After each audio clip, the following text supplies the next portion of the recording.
The missing pieces we didn't know we needed. The fluorescent lights of the Seattle Children's Hospital waiting room buzzed, like angry bees at 2 in the morning. Sarah Matthews sat with her 3-month-old daughter, Lily, trembling in her arms, the baby's fever burning through the thin hospital blanket.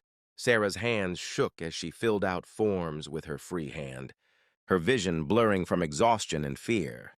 She hadn't slept in 36 hours. Across the room, a man paced back and forth, a tiny bundle pressed against his chest. His dress shirt was stained with spit-up, his tie loosened and hanging at an odd angle. He was whispering something to the baby, his voice cracking. Sarah noticed his wedding ring was missing, just a pale band of skin where it used to be. "Matthews, Sarah Matthews?" a nurse called out. Sarah stood too quickly, and the diaper bag slipped from her shoulder. Spilling bottles, diapers, and pacifiers across the linoleum floor. She froze, tears springing to her eyes. She couldn't bend down with Lily in her arms. Couldn't pick anything up, couldn't do this alone anymore. The man stopped pacing. Without a word, he knelt down and began gathering her things. His own baby somehow still cradled perfectly in one arm. He moved with the efficiency of someone who'd been doing this alone for a while. "Thank you," Sarah whispered, her voice barely audible. He looked up, and their eyes met. His were red-rimmed, exhausted, but kind. "We've all been there," he said softly, handing her the bag. "You've got this." But Sarah didn't have this. She didn't have anything except a screaming baby, $17 in her checking account, and an ex-husband who'd walked out the day she told him she was pregnant.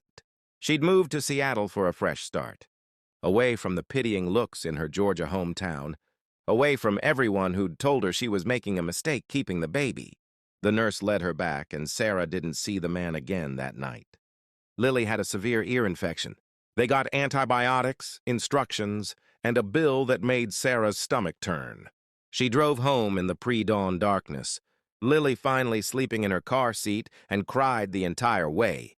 3 weeks later, Sarah was at the grocery store. Lily strapped to her chest in a carrier, trying to calculate if she could afford both diapers and the electric bill this week. She was pretty sure the answer was no. "Excuse me?" She turned. It was him, the man from the hospital. He looked different in daylight, more put together, though there was still that shadow of exhaustion around his eyes that Sarah recognized in her own mirror every morning. "I thought that was you," he said, smiling. "How's she doing?" "The fever?" "Oh, she's good. Thank you." Sarah felt suddenly self-conscious, aware of her unwashed hair, her milk-stained shirt. "How's yours?" "Teething. Nobody warned me about teething," he laughed, a warm sound that seemed out of place in the cereal aisle. "I'm Marcus, by the way. Marcus Chen. Sarah, and this is Lily." They stood there for a moment, two strangers connected by nothing except exhaustion, and babies and the particular loneliness of doing it all alone. "This is going to sound weird," Marcus said, shifting his grocery basket. "But there's this parent support group at the community center on Thursday nights. Free childcare while we talk. I went last week. It's actually not terrible. If you wanted to check it out, I could save you a seat." Sarah had been about to say no. She said no to everything these days. Every invitation, every olive branch, every chance at connection. But something in Marcus's eyes stopped her. Not pity, understanding. "Okay," she heard herself say. "Yeah, okay." Thursday night, Sarah almost didn't go. She stood outside the community center for 5 full minutes, Lily asleep in her carrier, convincing herself this was stupid. But then Marcus appeared beside her, his son bundled against the October chill. "I almost didn't come either," he admitted. "Every single week I almost don't come." They walked in together. The support group was 12 people in a circle of folding chairs, all of them with the same hollow eyes, the same weary determination. Sarah learned that Marcus's wife had died in childbirth. Their son, Owen, was 4 months old. Marcus had been a corporate attorney, but he'd quit, unable to balance the 80-hour weeks with solo parenting. He was doing contract work now, barely scraping by, learning to cook from YouTube videos and trying to figure out how to be both mother and father to a child who would never know the woman who died bringing him into the world. Sarah told him about Georgia, about her ex-husband, about moving across the country with nothing but a suitcase and hope. She told him things she hadn't told anyone. After that night, they started meeting for coffee. Then coffee became walks around Green Lake. babies strapped to their chests, talking about everything and nothing. Marcus made her laugh for the first time in months. Sarah made him remember what it felt like to have someone ask how his day was and actually care about the answer. It wasn't romantic, not at first. It was survival. It was having someone to text at 3 in the morning when you were sure you were doing everything wrong. It was having someone who understood that you could love your child more than life itself and still feel desperately alone. Winter came. Seattle turned gray and wet. Sarah's car broke down, and she couldn't afford to fix it. Marcus drove her to job interviews, Owen and Lily babbling at each other in the back seat. When Sarah finally got hired at a marketing firm, part-time with benefits, Marcus brought over Chinese food to celebrate. They ate straight from the containers, while the babies had tummy time on a blanket between them. "Can I tell you something?" Marcus said, setting down his lo mein. "These past few months, having you in my life, it's the first time since Rachel died that I've felt like maybe I can actually do this. Like maybe Owen's going to be okay. Like maybe I'm going to be okay." Sarah's throat tightened. "You've been the only thing keeping me sane. I don't think I've ever told you that. But it's true." They looked at each other across the blanket of babies, and something shifted. Something that had been building for months. So slowly neither of them had noticed until suddenly it was undeniable. Marcus reached out and took her hand. "I'm terrified," he whispered. "Me too." But neither of them let go. They started dating, if you could call it that. Dates were grocery shopping together, putting babies to bed together, falling asleep on the couch during movies they never finished. It was mundane and ordinary and somehow the most profound thing either of them had ever experienced. Marcus's in-laws didn't approve. They said it was too soon, that he was disrespecting Rachel's memory, that Owen needed stability, not another woman who would probably leave. Sarah's mother called from Georgia and said she was making a mistake, that men didn't stay, that she was setting herself up for heartbreak. One night, after a particularly brutal call from Rachel's mother, Marcus sat at Sarah's kitchen table with his head in his hands. "Maybe they're right," he said. "Maybe this is selfish. Maybe I'm just using you to avoid dealing with my grief." Sarah knelt beside him. "Look at me." He did. "I'm not Rachel. I will never be Rachel, and I'm not trying to be. Owen will know his mother. We'll make sure of that.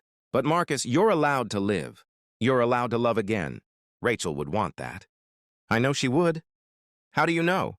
"Because any woman who loved you enough to give her life bringing your son into this world would want you to be happy. Would want Owen to grow up in a home full of love, not grief." Marcus pulled her close, and they held each other while the babies slept in the next room. Two people trying to build something beautiful from the wreckage of their pasts. Spring arrived. Lily turned 1, then Owen. They celebrated with a joint birthday party in Marcus's backyard. Both sets of grandparents awkwardly coexisting, watching the babies smash cake into their faces. Sarah caught Marcus's mother-in-law watching her with Lily and Owen, saw something soften in the older woman's face. Later, Rachel's mother pulled Sarah aside. "I was wrong about you," she said quietly. "I see how you are with Owen, how Marcus is with Lily. I see how you look at each other. Rachel would have liked you. She would have wanted this for them." Sarah cried in the bathroom for 10 minutes after that conversation. That night, after everyone left and the babies were asleep, Marcus and Sarah sat on the porch steps, exhausted and happy. The Seattle sky was finally clear, stars visible for once. "Move in with me," Marcus said suddenly. Sarah's heart stuttered. "What?" "Move in with me. You and Lily, we're already a family." "Sarah, we've been a family since that night in the hospital. We just didn't know it yet. I love you. I love Lily. I want to wake up every morning with all of you. I want to do this life together officially." "I love you too," Sarah said, the words spilling out. "I have for months. I was just too scared to say it." "So is that a yes?" "It's a yes." They moved in together in June. It wasn't perfect. They argued about dishes and sleep schedules and whose turn it was to do laundry. They struggled with money and childcare and the million tiny stresses of blending two households. But they did it together. 1 year later, Marcus proposed at Green Lake, the place where they'd walked countless circles with babies, strapped to their chests, learning to trust again. Lily and Owen were toddling now, chasing ducks, laughing. Sarah said yes before he even finished the question. They got married in the same backyard where they'd celebrated the babies. First birthdays. It was small, intimate, perfect. Sarah's mother came from Georgia and cried through the entire ceremony. Rachel's parents stood beside them. And when Marcus's father-in-law gave the toast, he talked about family, about love, about how the people we lose would want us to keep living, keep loving, keep building something beautiful. As Sarah and Marcus danced their first dance as husband and wife, Lily and Owen playing at their feet, Sarah thought about that night in the hospital. How broken she'd been, how alone, how convinced she was that she'd never be whole again. She thought about all the moments that had led them here. The dropped diaper bag, the support group, the 3 a.m. texts, the grocery store runs and the coffee, dates and the terrifying vulnerability of letting someone see you at your absolute worst and choosing to stay anyway. Marcus pulled her closer.